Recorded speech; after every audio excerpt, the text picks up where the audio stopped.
महात्मा बुद्ध का जीवन क्रोध, अहिंसा, करुणा और शांति से भरा हुआ है।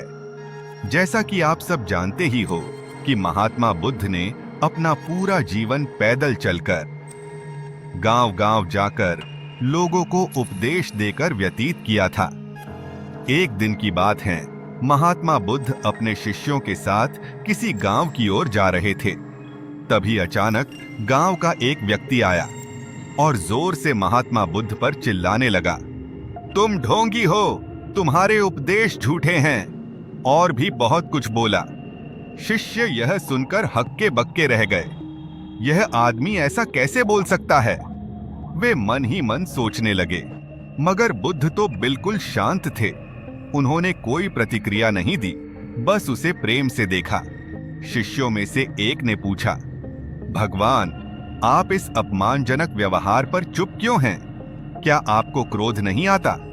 बुद्ध मुस्कुराए और बोले, अगर कोई तुम्हें एक उपहार दे और तुम उसे स्वीकार न करो तो उपहार किसके पास रह जाएगा?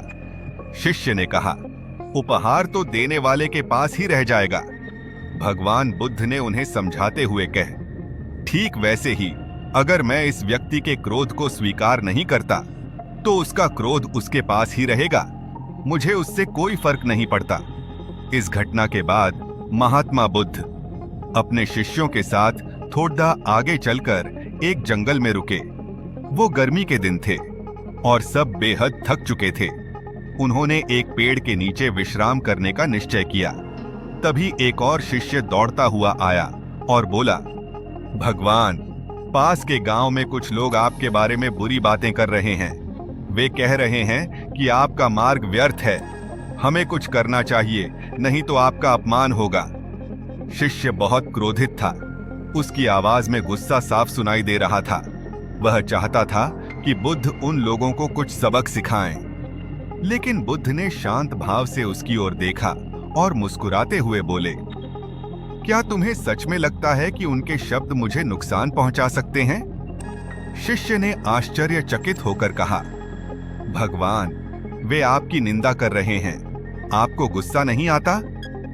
बुद्ध ने उत्तर दिया, अगर कोई तुम्हारे घर में आकर तुम्हें कुछ दे और तुम उसे स्वीकार न करो तो वह वस्तु किसके पास रहेगी? शिष्य ने कहा, वह वस्तु देने वाले के पास ही रह जाएगी। भगवान बुद्ध ने मुस्कुराते हुए कहा, ठीक उसी प्रकार जब लोग मेरे बारे में बुरा बोलते हैं तो वह बुराई उन्हीं के पास रहती है। मैं उसे स्वीकार नहीं करता तो वह मुझे छू भी नहीं सकती। क्रोध से जवाब देने का क्या फायदा? उनका क्रोध केवल उनके हृदय को जला रहा है और मैं शांति में हूं। शिष्य कुछ देर के लिए शांत हो गया, लेकिन वह अभी भी असमंजस में था। उसने कहा, भगवान, लेकिन अगर हम चुप रहेंगे तो क्या यह गलत नहीं होगा? क्या यह लोगों को और अधिक अपमान करने का साहस नहीं देगा? बुद्ध ने गंभीरता से कहा, हमारी चुप्पी कमजोर नहीं होती, बल्कि हमारी शक्ति होती है। यदि कोई हमें अपमानित करता है और हम जवाब में क्रोध नहीं करते, तो वह क्रोध उस व्यक्ति को खुद ही वापस मिल जाता है। अगर हम भी क्रोध से भर जाते हैं, तो हम और वह व्यक्ति दोनों जलते रहेंगे। लेकिन जब हम अहिंसा का मार्ग चुनते हैं, तभी हम सच्ची शांति का अनुभव करते हैं। बुद्ध की यह बात सुनकर शिष्य के मन में विचारों का तूफान उठने लगा। उसने सोचा, कैसे कोई इतने क्रोध भरे शब्दों के सामने भी शांत रह सकता है? वह समझ रहा था कि बुद्ध के लिए केवल शब्द मायने नहीं रखते, बल्कि उनका आचरण सबसे महत्वपूर्ण है। महात्मा बुद्ध कुछ समय जंगल में आराम करते हैं और शाम को जंगल से चलकर फिर एक गांव में पहुंचते हैं। उस गांव के लोग उनका स्वागत करते हैं। जब महात्मा बुद्ध उस गांव में रुकते हैं, तो उसी शाम को उनके पास उसी गांवों का एक युवक आता है और अपनी आपबीती बताते हुए कहता है कि भगवान, मेरा जीवन दुखों से भरा हुआ है। ये बात कहते हुए उसकी आंखों में आंसू थे और चेहरे पर तनाव की लकीरें साफ दिखाई दे रही थीं।